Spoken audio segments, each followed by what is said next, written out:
Okey. Tunggu. Yang lain scan kamera dulu.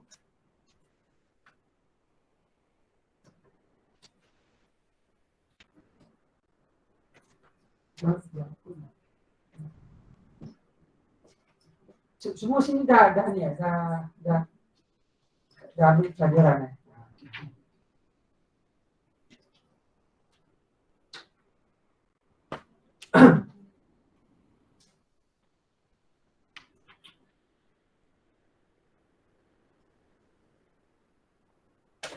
So kita nak buat kuliah macam ni, saya bagi kuliah secara ni. Macam ni tak pun nak kita tengok video. Sama juga. Saya pergi.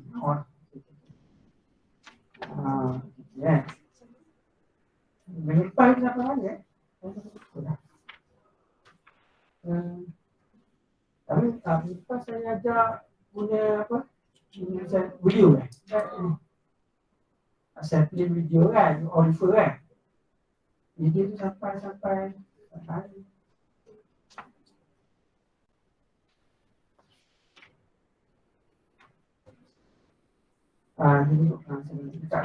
ni kan, apa tak? Sebelum beli meeting kan, kalau refer video tu lah.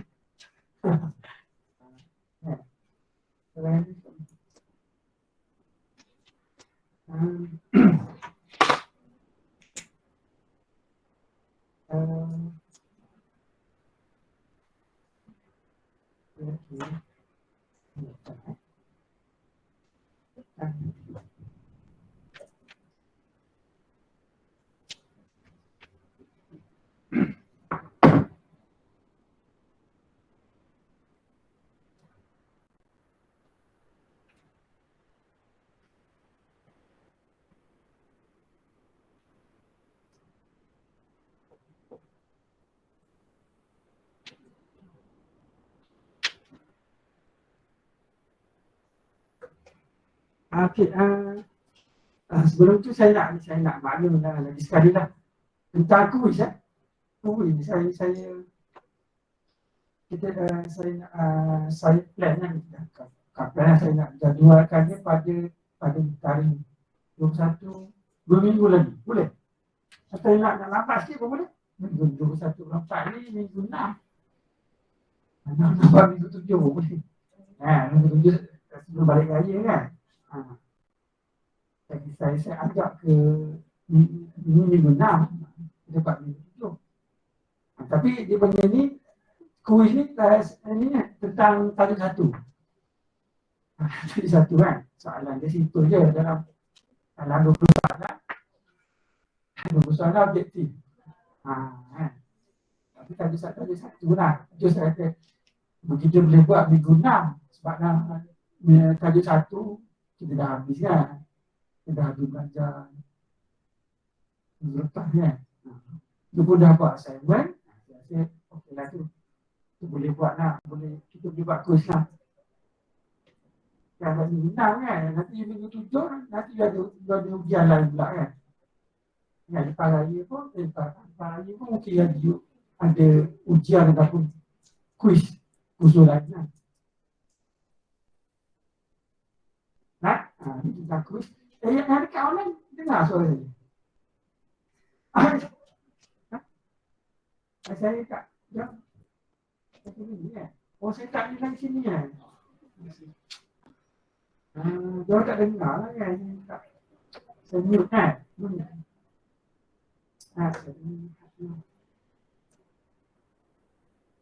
Ini dia kan. Dia dapat dengar. Ada saya bertanya sini ya. Saya tak dengar ni kan. Saya terus start kan. Ya. Assalamualaikum, salam sejahtera semua. Kalau saya jawab. Selamat pagi, Doktor. Selamat pagi. Thank you for responding. So boleh dengar?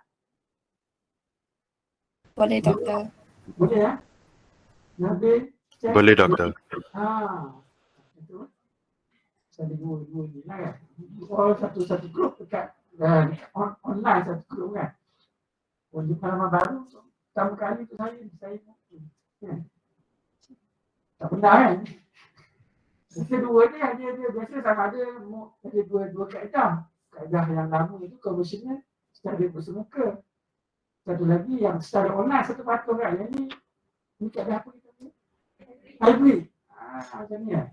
Maksudnya sebahagian ada secara berdepan bersemuka, sebahagian lagi secara online. Saya tak sangat saya dengar je kan arahan untuk buat kelas secara hybrid kan. Saya tak faham apa yang hybrid ni. Online lah bersemuka. Okey, dia campur dua-dua kan. Okay. Boleh kan kita boleh takut dah kita. Boleh? Tapi jangan tak respon. Okey. Mata. Seperti ini. Chapter 2. Saya teruslah. Okey. Saya besarkan sikit ya.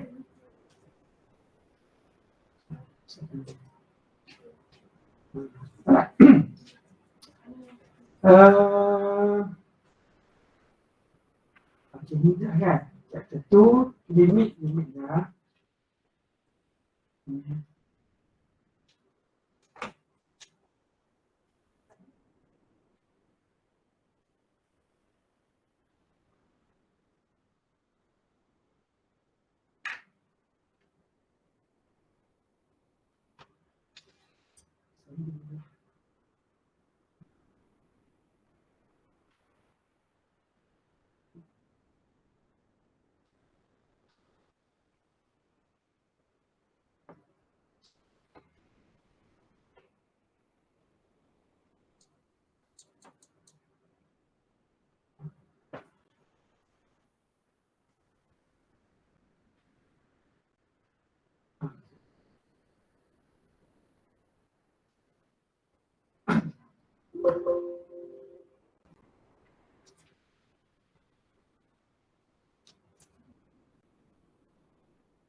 Utility dah kan? Dah. Sudah. Sini je. Okey, so hari ni kita tengok, kita baru ni slide ni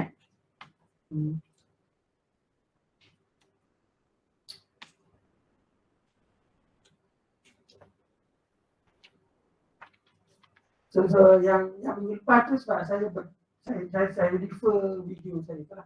Video yang pas punya. So saya berhenti di sini lah. Saya berhenti di sini dekat page 19 muka surat 19 ni. So ini saya bermula di sini example. Satu contoh the function f(z) cos x square minus y square cos ni hyperbolic kan, hyperbolic cos dulu ya, cos 2xy minus I sin x square minus y square sin hyperbolic 2xy. So for fungsi ini continuous everywhere. This function is continuous everywhere in the complex plane. Why? Because real and imaginary components are continuous. Maksudnya sebab tu fungsi ini continuous, sebab dia adalah dia komponennya adalah cos x square minus y square, cos 2xy, tu dia komponen, imaginary komponen yang sin x square minus y square, sin hyperbolic 2xy also is continuous. Jadi komponen real dengan komponen itu adalah continuous, jadi fungsi ini adalah this function is continuous everywhere. Okay. So the continuity of the component function is consequent of the continuity of polynomials in X and Y, okay, as well as the continuity of the trigonometric and hyperbolic function appearing. Okay. So various properties of continuous function of complex variable can be deduced from corresponding properties of continuous real value function of two real variable. Okay, maksudnya ni dia apa? Sifat untuk fungsi selanjar bagi kompleks variable ni, dia adalah sama saja, dia sama saja seperti properties of continuous real value function of two real variable. Okay, so dia sama saja dengan sifat fungsi yang selanjar bagi real value function fungsi nombor nyata yang kita faham dalam kalkulus lah, yang kita semua belajar dalam kalkulus. Okay, sebagai contoh, kalau kita tengok seterusnya, for example, for function z uxy plus I vxy is continuous in a region R that is both closed and bounded. So the function yani then continuous. The function square of uxy square plus vxy square continuous and thus reach a maximum value somewhat in that region. Lepas ada fungsi itu, the function f is bounded, complex function is bounded. Saya ingat saya tak tulis sikit kot. Nanti ada another result which follows from corresponding one for real value function of two real variable is that a function f is continuous in closed bounded region R is uniformly continuous there. Okay. Okey, yang saya tak boleh explain hari ini. Okey, kita nak teruskan kepada derivatif. Derivatif terbitan.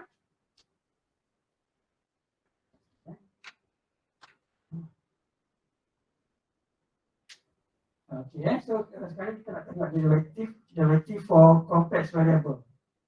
Okay, so kita ada f function. Let f be a function whose domain of definition contains neighborhood of point z naught. The derivative of f at z naught, the derivative of f prime lah. The derivative of f at z naught maksudnya f prime z naught kan.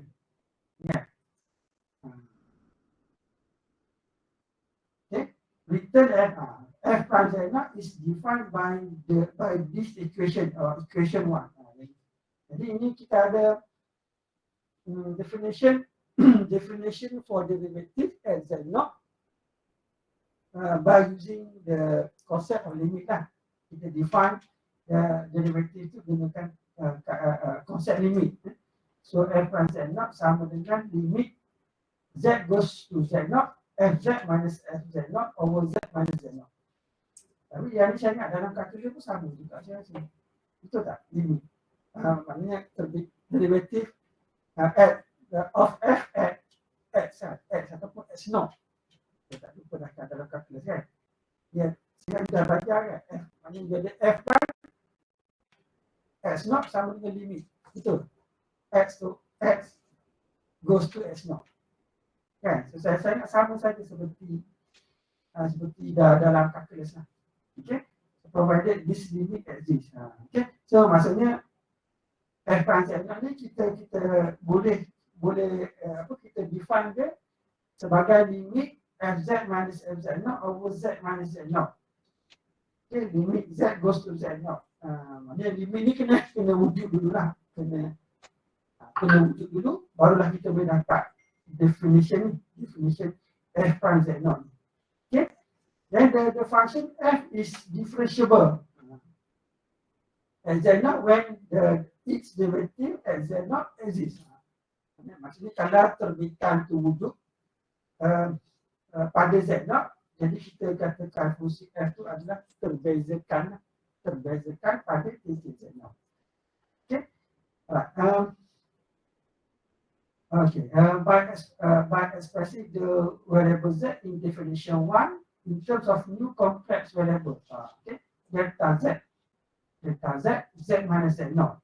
Jadi kita ambil denominator ni z minus z naught ni kita define ni sebagai delta z. Jadi kita ada delta z minus z naught. Kan delta z ni perubahan pada z lah. Okay, so kita boleh tulis definition satu ni daripada dalam bentuk dua lah, equation 2. Okay, definition 2. Itu f prime z naught sama dengan limit delta z goes to 0 lah. Ini senang. Z kalau you tengok you rasa macam tak faham. Tak ada ni.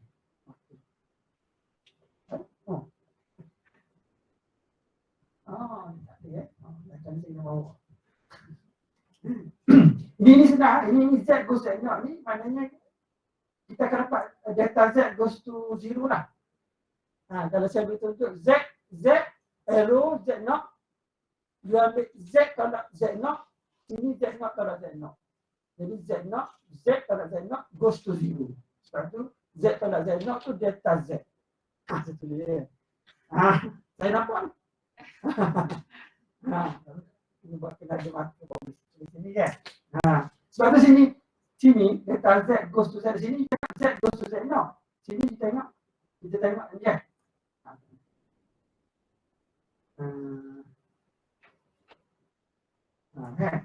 Sebab tu sini delta, sebab z minus z naught tu adalah delta z. So kita ada sini limit delta z goes to 0.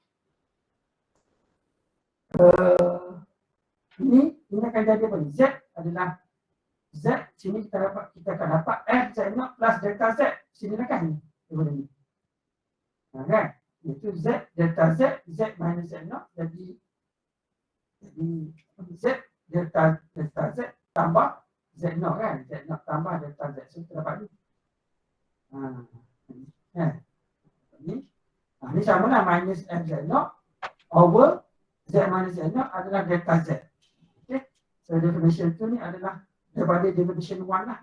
Cuma kita ubah delta z tu, kita define delta z sebagai z minus z naught.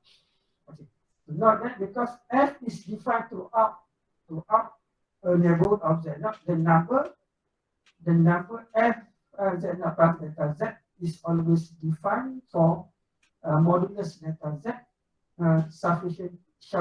sufficiently small. Okay. Nak tunjuk geometri ni secara geometri. Okay. So sebenarnya delta z tu sangat very small lah. Okay. Then when taking form 2 of the definition of derivative, so yang kita tengok yang kedua ni, definition 2, we often drop the subscript on z naught and introduce the number. Maknanya dia dia buang subscript on z naught. Subscript on z naught, maknanya dia buang and at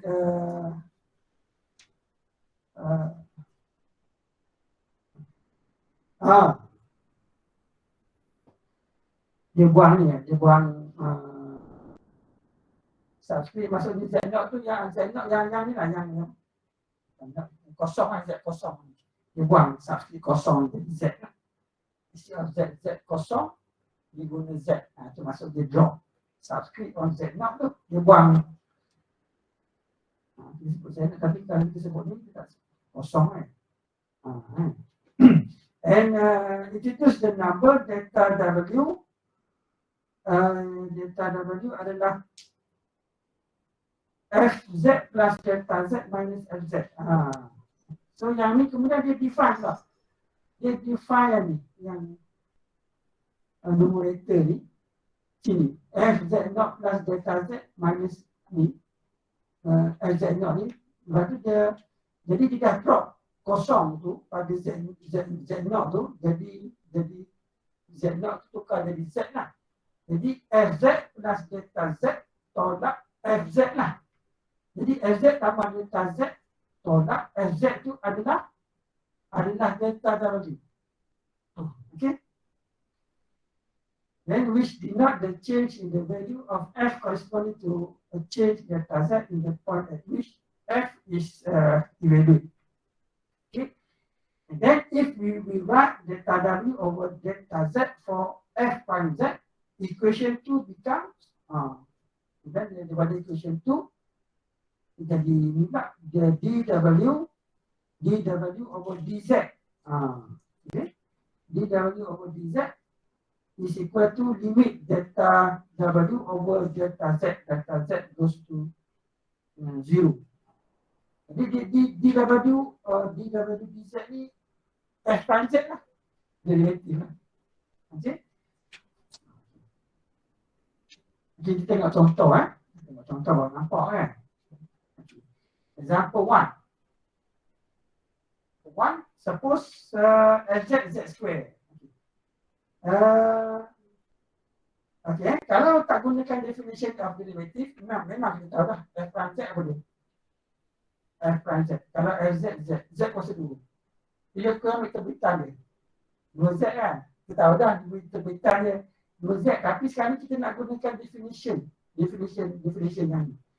Definition of derivative. Kalau sebut definition of derivative, you tak boleh jawab f prime Z 2Z. Tak salah. Walaupun jawapan tu betul, tapi kalau soalan tu tanya definition of derivative. Definition of derivative yang ni lah. Yang equation 3 ni. Kan? Dapat asalnya equation 1 lah. Ini maksud definition of derivative ni dalam bentuk limit. Okay. Okay, jadi kita guna, kita nak kita dah tahu dah bahawa f prime Z adalah 2Z. Tapi kita kena buat prosesnya, kita kena gunakan kaedah ni lah. Kaedah kena gunakan definition of derivative. Okay. So Fz Z square at any point limit delta W over delta Z goes to 0 sama dengan limit Z plus delta Z. Kita sini ini delta W ada ni. Ini delta W Fz plus delta Z minus Fz. Okay. Jadi kita punya Fz tahu kan? Fz adalah Z square. Jadi Fz plus delta Z sama dengan Z plus delta Z square. Betul tak? Sebab itu punya Fz Z square. Faham kan? Okay, tak faham. Saya boleh ajar lagi bantu lah, lagi sikit. Kalau tak faham. Kan senang je kan? Sebab kita dah tahu Fz Z square. Sebab kita tahu delta W ni Fz plus delta Z minus Fz kan. Jadi Fz plus delta Z adalah sama dengan, gantilah sini kan, Z tambah delta Z kuasa 2. Dapat ini. Dapat ini. Boleh dapat ini kan. Lepas tu tolak Fz adalah Fz adalah Z square. So tolak Z square over delta Z. Faham kan? Lepas tu jadi kita permudahkan lah. Kita akan dapat Z kuasa 2 tambah 2Z delta Z tolak delta Z kuasa 2 kan. Tolak Z kuasa 2 cancel off, mati kan. Lepas tu ini matikan dulu kan. Mati dulu, yang ditinggal 2Z delta Z tolak delta Z kuasa 2 per delta Z kan. Lepas tu matikan delta Z, yang ni delta Z kuasa 2 jadi tinggal delta Z lah. So yang akhirnya kita dapatlah 2Z tambah delta Z kan. Faham kan? Saya buat sekali je. Saya potong dulu kan. Sekali kan. Satu naik saja kan. Tapi kalau ada kalau anak saya tunjuk kan dia tak faham. Itu dia tak faham kan. Saya buat sekali je. Satu ni kan. Kalau cikgu kat sekolah tu kan, step by step kan. Ni step 1, langkah 2, langkah 3. Baru pelajar nampak. Kalau saya tunjuk kali, saya buat sekali je. Dia tengok. Tak faham. Tak faham. Oh, sebab saya buat satu line je kot. Kan? Okey, jadi sini dapat limit 2Z tambah delta Z goes to 0 kan. Jadi delta Z goes to 0, jadi kosong kan. Jadi goes to 0. Jadi kita dapat 2Z.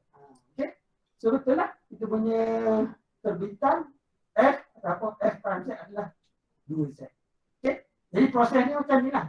Kena guna definition. Right? Okey. Okey, ada satu lagi contoh. Consider now the function modulus Z square. Okay.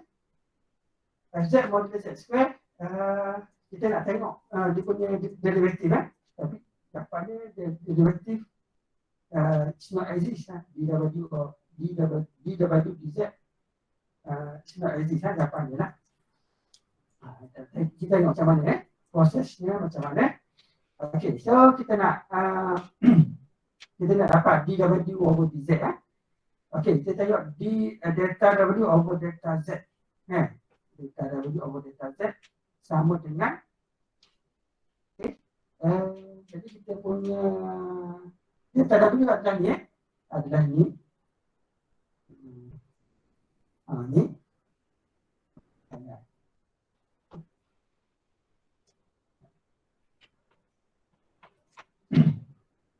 Ya,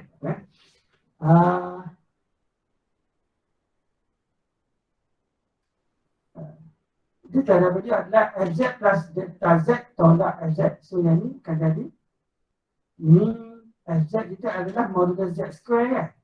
Jadi kalau Fz plus delta Z, yang ni kita akan dapat Z plus ni lah. Z plus delta Z square lah possible. Kan? Kita dapat ini kan. Tolak Fz. Fz adalah modulus Z square. So dapat yang ni. Ini kita punya numerator kita lah. Kan? Lepas tu over delta Z. So tak sama lah kan. Kekalah delta Z kat bawah ni kan. Pembawah kan. Di numerator kan. Okay. Lepas tu kita permudahkan. Okay.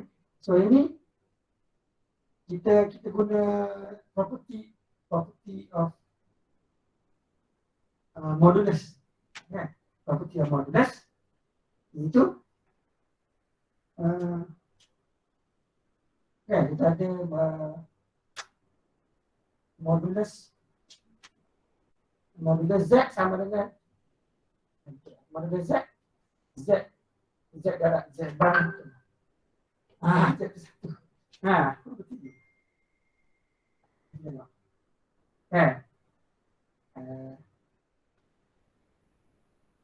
Dia modulus Z square sama dengan Z darab Z bar.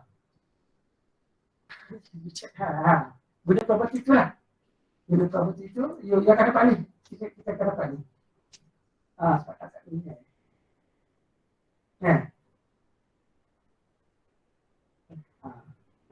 Jadi, yang ni kita akan dapat, sebelum dapat ni, kita akan dapat terlebih dahulu Z darab Z bar. Maknanya kita akan dapat Z tambah delta Z darab dengan Z tambah bar conjugate of Z tambah delta Z. Conjugate Z tambah delta Z adalah Z bar tambah delta Z bar. Dapat ini.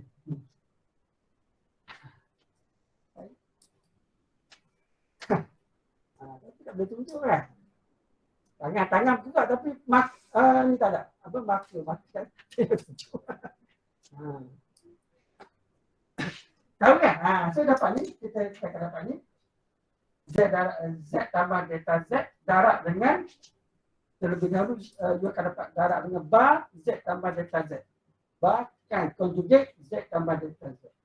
Jadi conjugate Z kena tengok pula property of conjugate Z tambah delta Z sama dengan delta Z tambah Z bar tambah delta Z bar. Jadi Kan? Lepas tu kita simplify lah.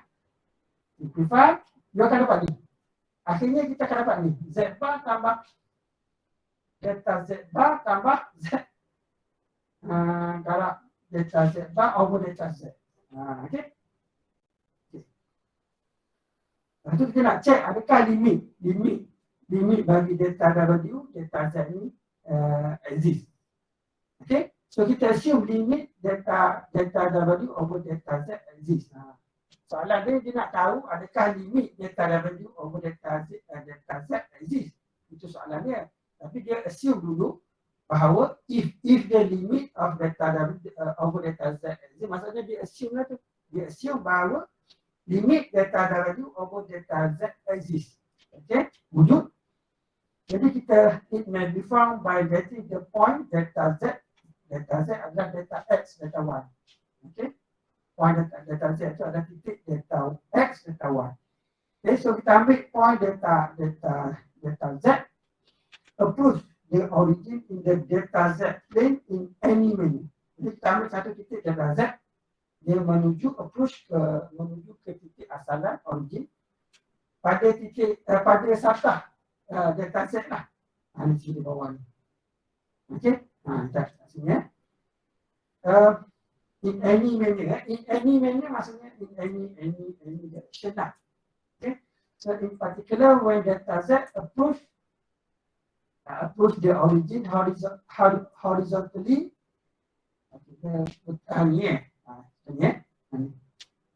Ini kita ambil delta Z approach the origin horizontally through the points delta X 0 yang on their axis yang ni lah. Ini ya.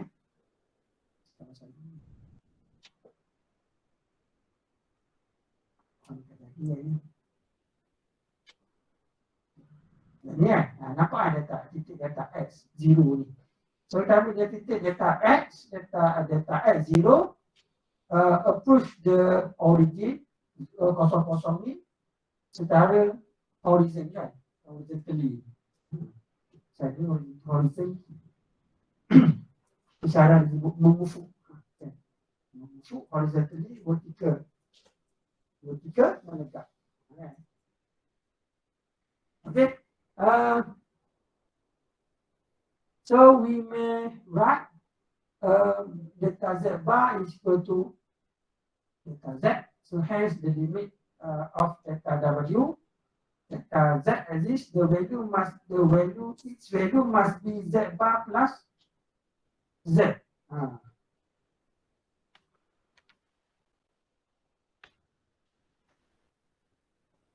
Saya explain sini. Kalau saya explain, bukan.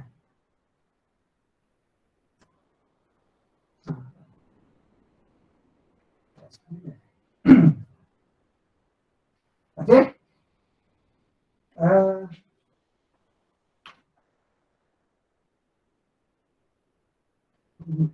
Yeah. So if the limit of delta W over delta Z exists, its value must be Z bar plus Z. Yeah. Okay. So however, when delta Z approach the origin vertically, yani satu lagi ni, titik kosong delta Y approach the origin vertically through the points 0 delta Y on the imaginary axis, so that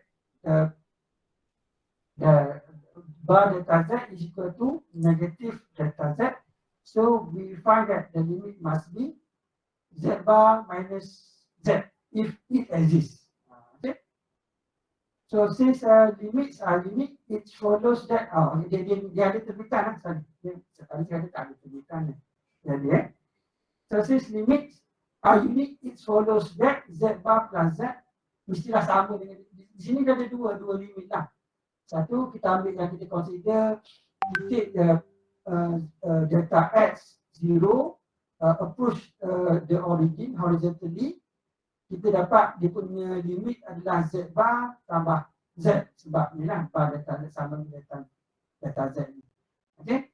Jadi kita dapat limit Z bar, satu limit kita dapat Z bar plus Z, satu lagi kita dapat kita ambil titik yang kedua ni kosong delta 1 approach the origin vertically, dan kita dapat dia punya limit adalah Z bar minus Z. Okay. So kita tahu kalau limit tu wujud dia mesti sama. Kan? Dua-dua limit ni adalah sama. Jadi kita dapat Z bar tambah Z sama dengan Z bar tolak Z. Kan? Kita permudahkan yang ni kita dapat kan Z bar ni cancel out lah. Z sama dengan tolak Z. Student yang boleh simple calculation ni sampai boleh sini. Kan? Jadi Z sama dengan tolak Z. Z bawa ke sebelah tolak Z, jadi Z tambah Z sama dengan kosong. 2Z sama dengan kosong. Z sama dengan kosong. Okey. So, Z kosong. Okey. Jadi dW over dz exists when Z is equal to 0. Jadi rupa-rupanya terbitan wujud F prime Z ataupun dW over dz exists when or for Z sama dengan kosong. Dia wujud pada Z sama dengan kosong. Okey.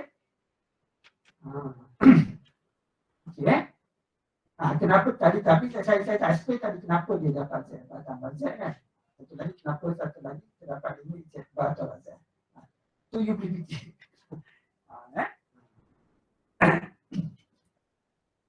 Okey, ni dah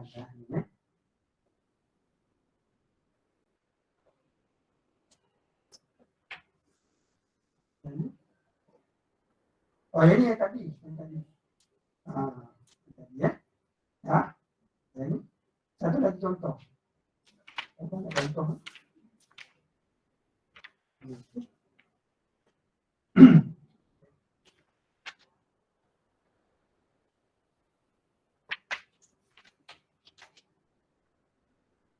Ini satu lagi contoh yang sama macam contoh tadi lah. Z square tadi. Ya, kalau kita ada Z square tolak Z square minus 5Z. So ambil dia, tengok delta W dia apa. Delta W adalah FZ tambah delta Z minus FZ. Lepas tu tengok FZ delta Z adalah ni adalah kita dapat ni. Lepas tu kita kena cari FZ plus delta Z tolak FZ. Kita dapat ini 2Z delta Z tambah delta Z square minus 5 delta Z. So jadi F prime Z adalah dW dz. Okey. Limit Fz plus dz over minus Fz over delta Z. Jadi lah. So dapat ni limit 2Z tambah delta Z tolak 5. Dapat 2Z delta Z goes to 0. So dapat 2Z tolak 5. So kita punya terbitan adalah 2Z tolak 5. Okey. Ini kan.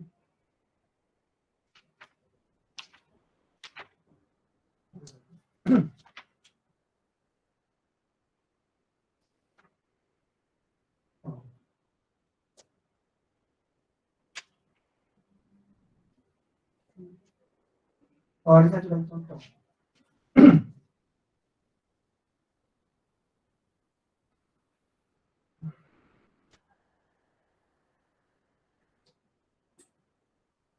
Oh, okey Yang kalau yang tadi tu nak tengok saya. Dia explain dekat nota saya ni.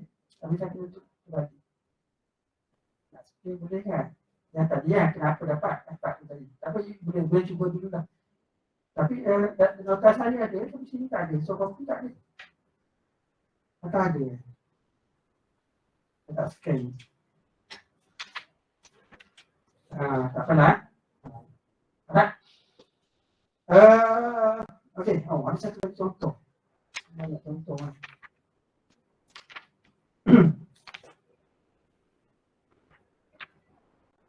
Okey, saya rasa cukuplah sampai sini ya. Ada salah? Dah lama dah tak berkenan secara ni kan, secara bersemuka kan. Ini bila sejak bila balik? Balik kampung. Sejak bila? Tahun 2 tahun lepas. 2020 hari tahun ni ada 2020 kan. 2 tahun 2 tahun 3. Tahun 3 boleh. Tahun 2 tak masuk lagi lah. Secara bersemuka. Okey. Okey. So saya berhenti di sini. Kita jumpa lagi besok kan. Besok ucap kan. Okey. Kita jumpa besok kan. Okey. Assalamualaikum. Salam sejahtera. Thank you, Doktor. Thank you, Doktor. Okey. Oh, saya ada 2 grup kan. Saya